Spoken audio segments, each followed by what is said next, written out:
623, 17 December 2020. Raise this up a little bit. That's better. Never get this right. That's all right. In a surprise, in a move that should actually surprise no one by now. On Monday, the Supreme Court rejected a court case brought by the state of Kansas that would secure proof of citizenship requirements before registering to vote in the state. The Supreme Court did this. The law received substantial opposition from the American Civil Liberties Union, which argued that the law was intended to disenfranchise voters. In a 2018 ruling, a district court judge struck down the law, citing disproportionate impact on citizens who would find trouble meeting the proof of citizenship requirement. Observers note, back in 2017, the Supreme Court rejected a court case that would have affirmed voter identification laws in Texas. By refusing to hear these cases, SCOTUS allows lower court rulings that either bar voter ID laws or soften identification requirements for registry to vote, which will continue to drive accusations of voter fraud and determine the right's belief in free and fair and undermine, you think, just a little bit, the right's belief in free and fair elections.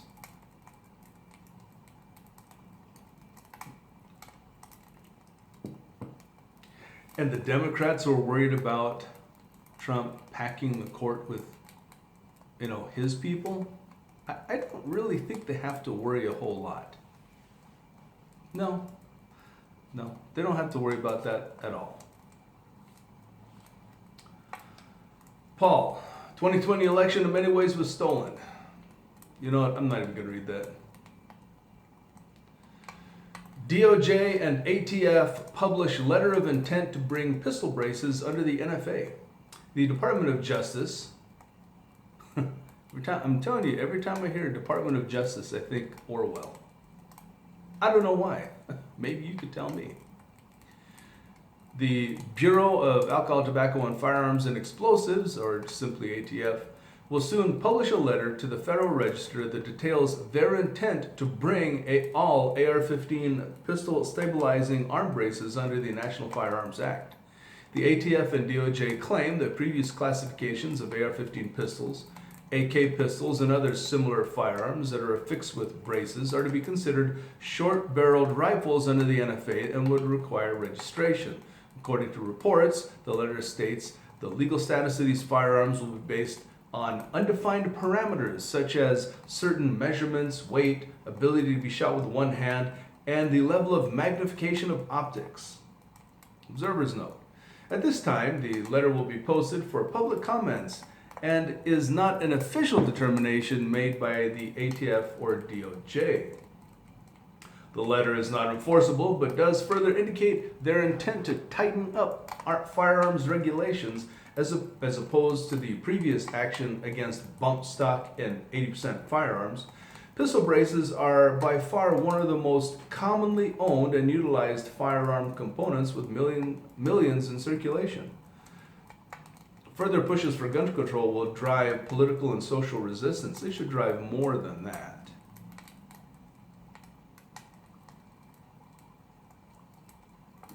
Office of the Director of National Intelligence confirmed that it was preparing a report on foreign influence and or manipulation in the 2020 election. But that quote-unquote career intelligence officials said they will not meet the 18 December deadline, which is required under the 2018 Executive Order 13848 and congressional mandate. Observers note, Director of National Intelligence John Ratcliffe hasn't released an expected publish date, but the report appears to be forthcoming at some point. Interestingly, the press release pointed out that career intelligence officials are delaying the release of the report, likely over disagreements over China's level of influence. It's unclear if there are attempts to stall the release of the report until after Inauguration Day. Still, the report is expected to cite Chinese and Russian influence over at least some parts of the 2020 election. Some Trump supporters continue to push the Rubicon theory, in which President Trump suspends the Biden transition, enacts the Insurrection Act to seize voting machines. Why the fuck hasn't that been done already? What? Why? There's so many things that should have been done immediately when these things were discovered that simply weren't.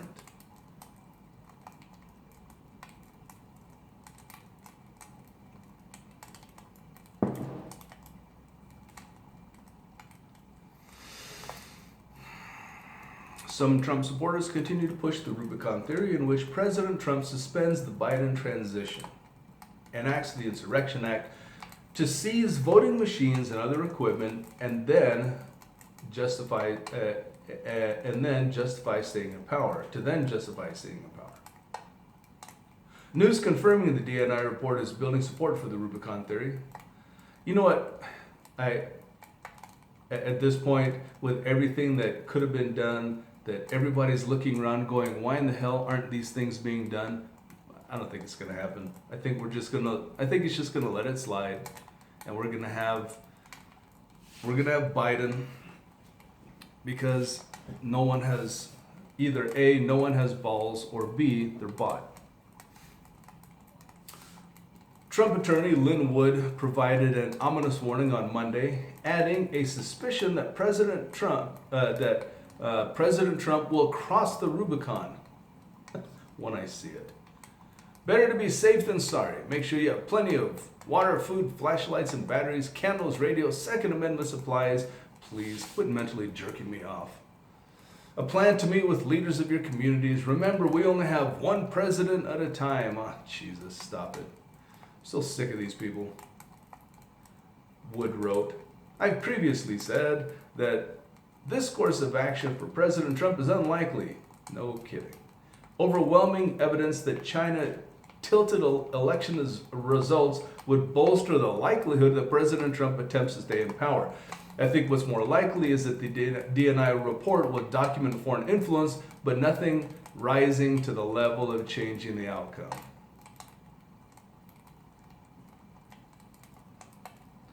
Department of Justice announced that Cholo Abdullah, a Kenyan national, has been charged with 6 counts of terrorist-related offenses surrounding a plan to hijack and weaponize an aircraft in the United States. I'm curious to see how that would have happened.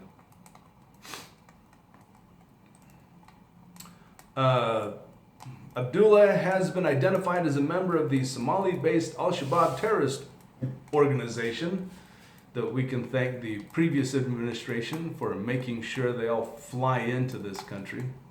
Have those flights stopped, by the way? Have any of those flights stopped from these terrorist-related countries? That's a serious question. That's a serious question. I mean, the last administration for 8 years made it a point to fly people in to various places in the heartland, specifically in the conservative country, to set up a state within a state. This was captured in a phone call. So, my question, especially since no one's doing a damn thing about the election, nothing, zero, is have these flights stopped? We don't actually know if they have. And you wonder why Minneapolis is the way it is now? That's why, as far as I'm concerned, I've been referring to Minneapolis as Minneadishu.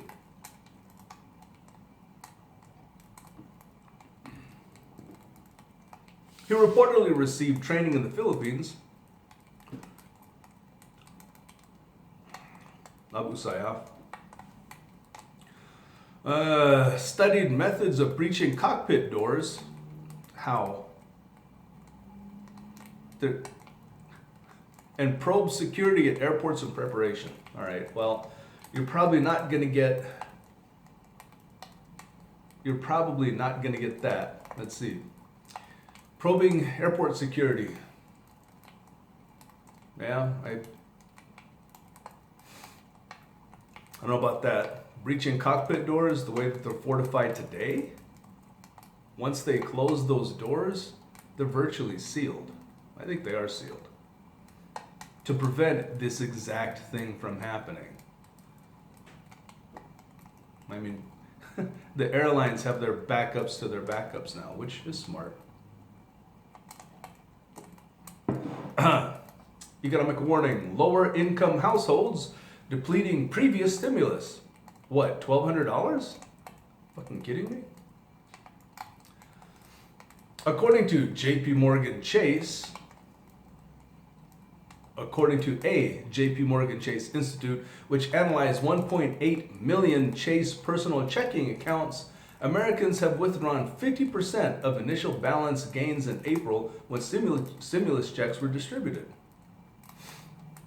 The report stated the typical family is spending down the cash buffer they accumulate during COVID-19. Observers note, several hedge funds have noted that November retail sales data pointing to softening economic conditions point to. Something that Federal Reserve Chairman Jay Powell confirmed yesterday. It does appear that this COVID stimulus bill will be passed by the Senate this week and include direct payments, although the exact number are still being hammered out. It's likely that direct payments to individuals will be $600 or $700, or half of what they were in the spring.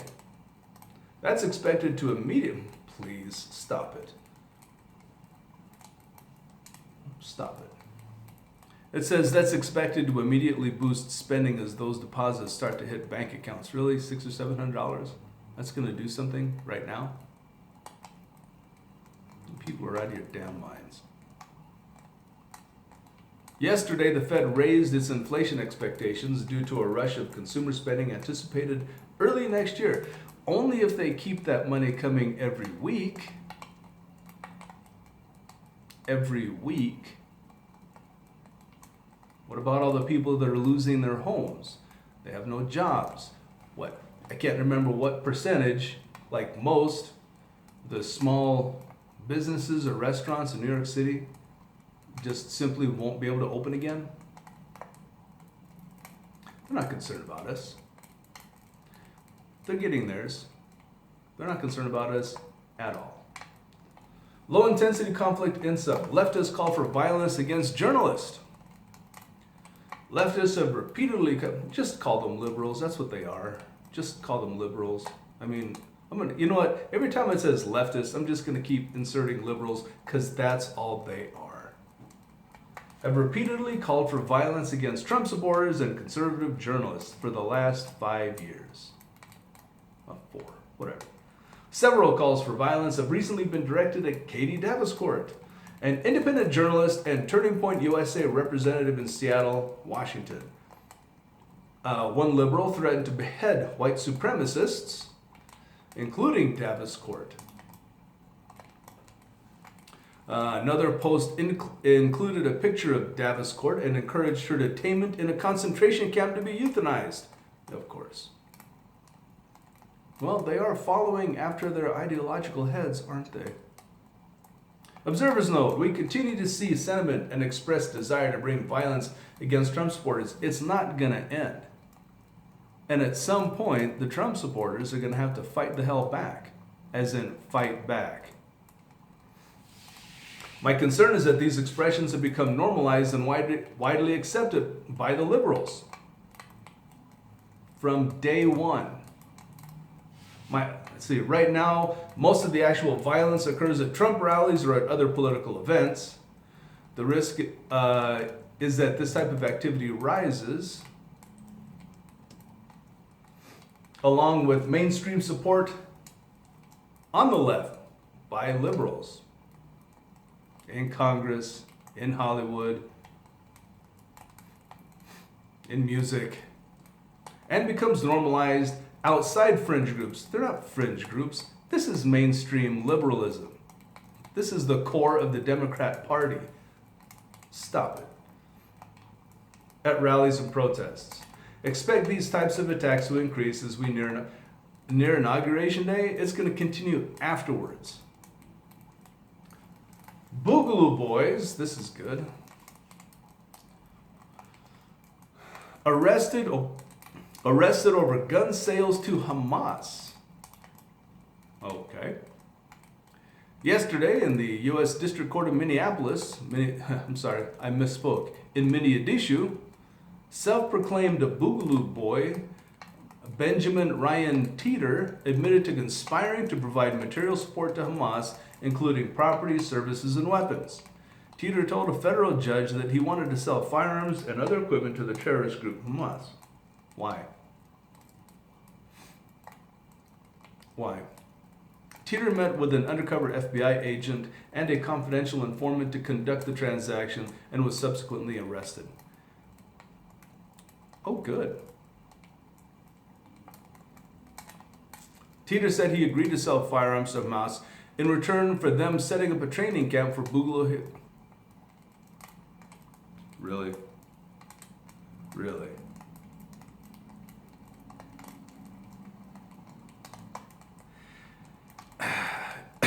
Teeter said he agreed to sell firearms to Hamas in return for them setting up a training camp for Boogaloo adherents.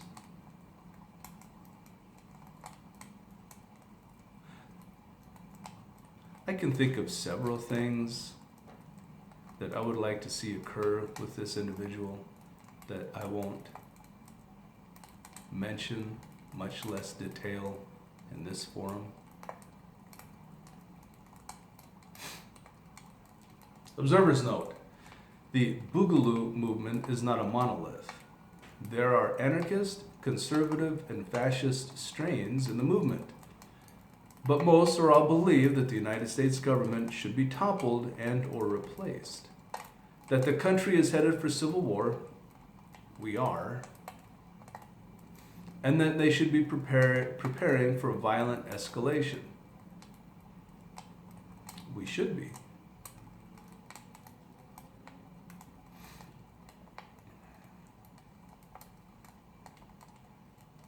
Upcoming event calendar. Upcoming event calendar. 1 January, Fascist Free 503, Salem, Oregon. 6 January, election certification, U.S. Senate. 20 January, 46th presidential inauguration, Washington, D.C.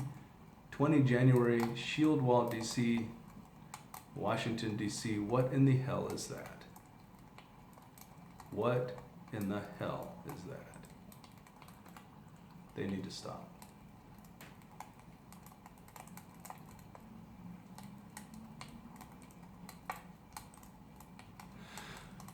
Well,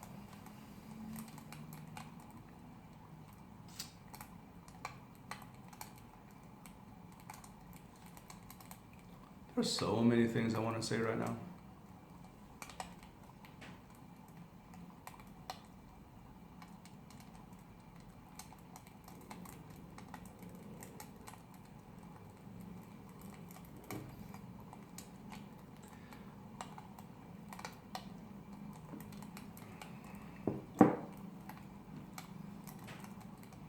But perhaps in the future that time will come.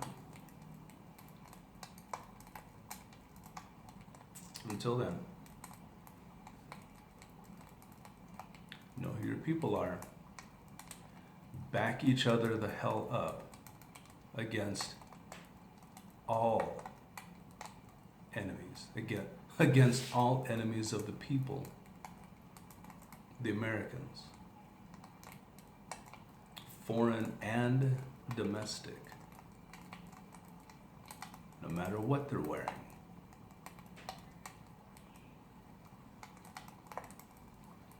Sig 23 out.